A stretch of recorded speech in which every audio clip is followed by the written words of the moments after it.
Fermer les rideaux, mettre des glaçons, dans son rafraîchisseur d'air, des rituels adoptés par Michel pour faire face aux fortes chaleurs.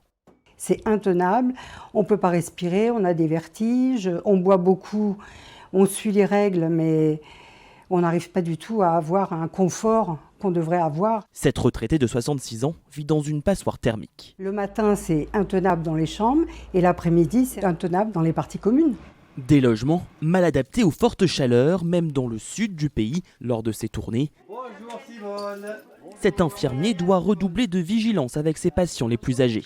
Est-ce qu'elle boit assez? Je vois. Qu'est-ce qu'elle boit ici? Avec la chaleur, cette centenaire peine à trouver le sommeil la nuit. Je dors très mal quand même, voyez-vous, parce que j'ai peur. Cette nuit, je ne savais plus où me mettre tellement que j'avais chaud.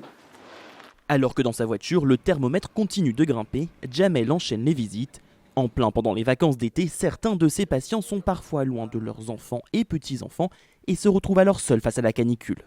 Ça peut influer donc sur leur état de conscience s'ils ne sont pas assez hydratés. Donc ça aggrave quelques maladies telles que le diabète, les gens qui sont les reins, etc., etc. Avec les très jeunes enfants, les personnes âgées de plus de 75 ans sont les plus vulnérables aux vagues de chaleur.